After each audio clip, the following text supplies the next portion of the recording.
Estimados estudiantes, bueno, en vista de que ayer no pudimos tener la clase por mis problemas de internet que aún todavía no resuelvo, entonces hasta aquí llegamos en la clase de la semana pasada, mirando cuál es el objetivo básico financiero.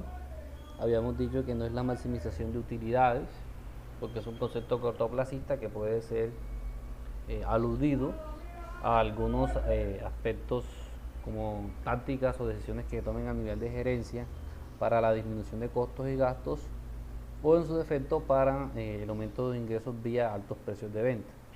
Y habíamos dicho que esta estrategia no puede conducir a objetivos empresariales que son el crecimiento y el sostenimiento.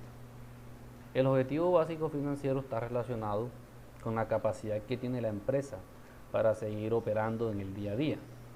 Entonces, cuando estamos hablando también de que no es la maximización de utilidades, porque en la maximización de utilidades, algunas empresas, si se pensara solamente en ese objetivo, podríamos decir que las empresas todas se dedicarían solamente a producir los productos más rentables y dejar de lado aquellos productos que no generan una rentabilidad tan buena.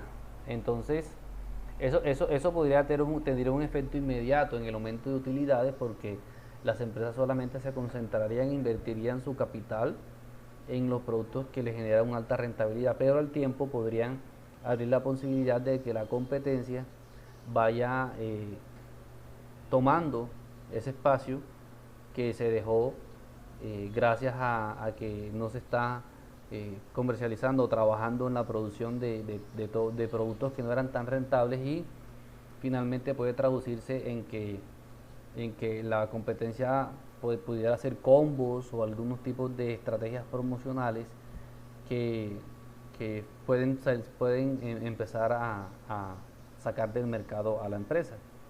Entonces, generalmente las empresas trabajan con algunos productos que son muy rentables y con otros que no son tanto, pero esos otros que no son tanto son necesarios para poder operar dentro de la misma dinámica del negocio. Por ejemplo, en el caso del sector financiero, hay algunos bancos que para ofrecer algunos tipos de productos que no son tan rentables como por ejemplo los créditos hipotecarios o de leasing habitacional, que tienen unas tasas muy bajas, terminan ofreciéndole esto a los clientes a cambio de que el cliente adquiera otros portafolios relacionados con el banco. Entre ellos, lo más común es que le ofrezcan tarjetas de crédito. Lo mismo también puede suceder con algunos concesionarios o algunas empresas dedicadas a la prestación de servicios para automóviles, que pueden ofrecer servicios a muy bajo costo, es decir, donde la rentabilidad es muy mínima, y finalmente terminan ofreciendo el producto con el cual se aplica el servicio, que ese sí es que genera alta rentabilidad. Entonces el cliente puede ir hacer una revisión general o o hacerle un lavado, por ejemplo, o cosas así del auto, y terminan ofreciéndole otros productos, obviamente, que son un complemento y que van a mejorar la funcionalidad y el rendimiento del carro, y la persona termina dejándose convencer o accediendo, y entonces esos son los productos que realmente quiere vender el empresario. Es decir, utilizan un producto gancho para atraer al cliente donde a un muy bajo costo, donde la rentabilidad es muy baja, pero finalmente terminan ofreciendo el otro que es lo que ellos realmente quieren vender. Entonces, esos son ejemplos de lo que se podría decir del por qué las utilidades no son, la maximización de utilidades no es el objetivo básico financiero. Entonces, ¿qué si realmente es? El objetivo básico financiero está en función del propietario. Así como la satisfacción de los clientes está en función del departamento comercial, la satisfacción de los empleados del departamento de gestión humana, en el caso del departamento financiero eh, se busca satisfacer las expectativas de rentabilidad del inversionista. Eso quiere decir que el objetivo básico financiero está en función del inversionista. Entonces, decimos entonces que el, el objetivo básico financiero es la maximización de la riqueza del propietario, o lo que es lo mismo, la maximización del valor de la empresa. Es decir, es lo mismo. Entonces, que la empresa valga cada día mucho más, ese es el objetivo que se persigue de la finanza. Claro, para que una empresa valga mucho más, tiene que tener buenas utilidades. Vuelvo y lo repito, la maximización de utilidades es un medio, no es el fin. Ahora, ¿cómo determina una empresa si su objetivo financiero realmente se está alcanzando? Entonces, eso depende. Para las empresas listadas, es decir, aquellas que cotizan en bolsa, el objetivo básico financiero se podría decir que se alcanza si el valor de mercado de la acción aumenta cada día. Eso implica que si el valor o la cotización en el mercado de la acción está aumentando, significa que al yo multiplicar las acciones en circulación por ese mayor valor, obviamente el valor de mercado de toda la empresa va a ser mucho mayor. Entonces ahí uno podría decir, claro, sí, se está alcanzando el objetivo básico financiero porque la empresa vale cada día más. Ahí hay que tener muy en cuenta que, esa subida del valor de la acción en el mercado de una empresa en particular que estemos analizando no se deba a aspectos de la especulación, que tengan que ver con rumores o situaciones que pueden llegar a aumentar el precio, pero no de una manera consistente o no basado en las operaciones de la empresa o en las condiciones reales, sino en expectativas futuras. Entonces hay que tener muy en cuenta lo que es la especulación, que se da mucho en el mercado de valores, en el mercado bursátil. Las empresas que no son listadas, que son la mayoría de las empresas que cotizan en Colombia, pues nosotros determinamos si está alcanzando un objetivo básico financiero mediante dos aspectos. Uno, que sea rentable, y otro, que genere un flujo de caja apropiado. Y solo estos dos aspectos generan valor para los propietarios. Entonces les voy a hablar del primero. El primero es que la empresa sea rentable. Entonces, una empresa es rentable, ojo, el primero, si la rentabilidad que le generan los activos, o sea, lo que uno conoce como ROA, es superior al costo de tener esos activos. Y el costo de tener esos activos nosotros lo conocemos como WACC o costo de capital. Entonces el ROA es Return on Asset, que sería la traducción en español sería retorno sobre los activos. Y el WACC sería Weighted Average Cost of Capital, que sería la traducción de costo promedio ponderado de capital. Entonces, este simplemente es el costo de capital, es decir, el costo ponderado de las fuentes de financiación que tiene la empresa, y este sería la rentabilidad que genera los activos producto de esas fuentes de financiación. Entonces, en términos sencillos, si una empresa recibe, por ejemplo, una fuente de financiación por 1.000 millones de pesos, y el costo de tener todas esas fuentes de financiación ponderado, vamos a suponer que es el 16% anual, significa que esa empresa mínimo debe poner a producir, o lo que la productividad de sus activos debe ser mínimo el 16%, de tal manera que al menos esa rentabilidad de los activos cubra el costo de tenerlos. Entonces aquí estaríamos hablando de que si por ejemplo acá es un 17%, entonces se cumple la condición de que la rentabilidad de los activos sea superior al WACC. En ese momento se cumple la condición. Entonces, de este 17%, el 16% sería para los dueños del capital, es decir, los acreedores y los propietarios, y ese 1% adicional sería el valor agregado, es decir, lo que en efecto estaría convirtiéndose en valor creado o valor generado, es decir, lo que realmente se busca, que es la creación de valor, ¿listo? No la destrucción de valor. En el caso contrario, es decir, si esto fuera por ejemplo 15, entonces no se cumpliría la condición y por tanto estaríamos frente a la destrucción de valor. ¿Ok? ¿Por qué? Porque la empresa ni siquiera alcanza a cubrir el costo de los activos que tiene.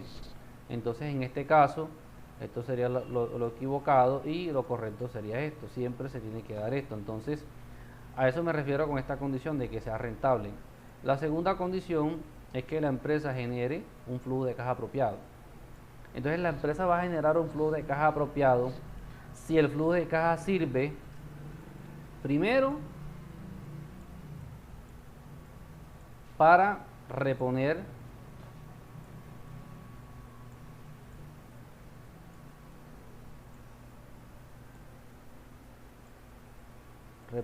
el capital de trabajo, KT.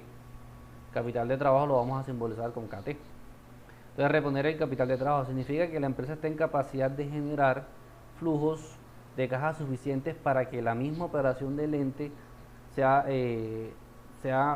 bueno, valga la redundancia, sea suficiente para poder operar en el día a día.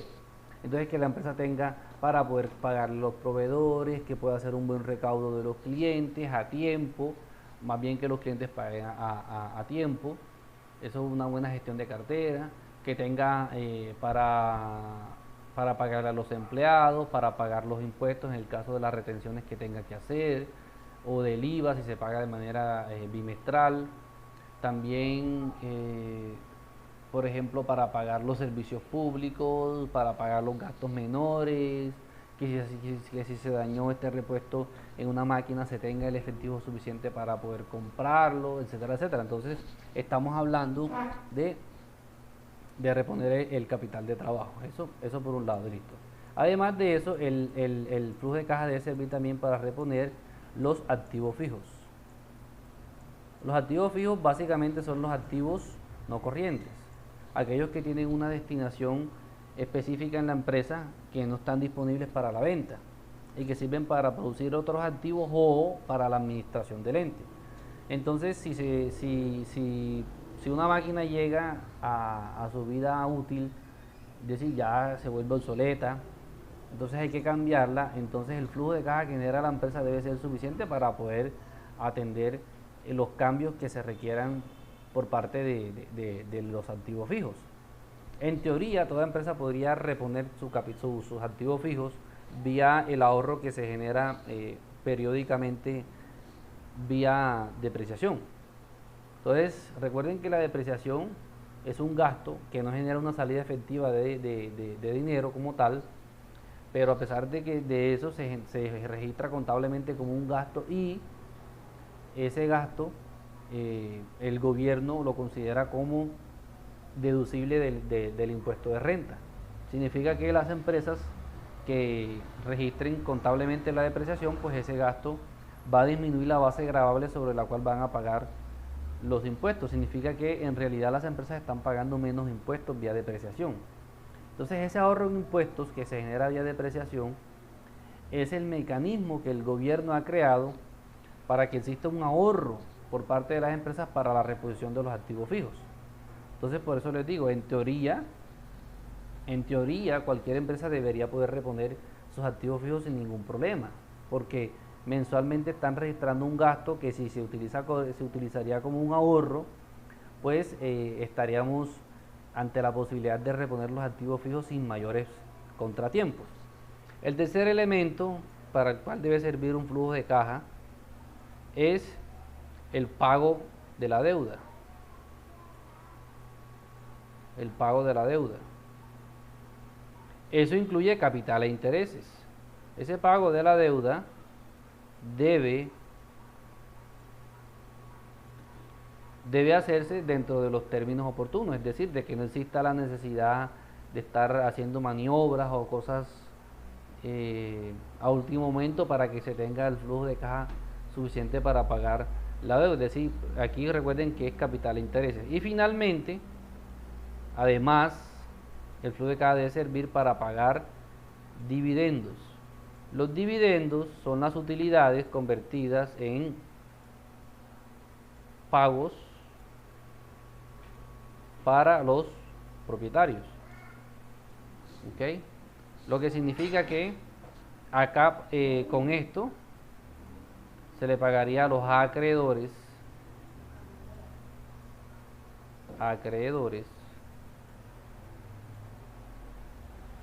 es decir, bancos, instituciones financieras en general, es decir, todo aquello que genera y tiene un costo financiero explícito, y con esto se le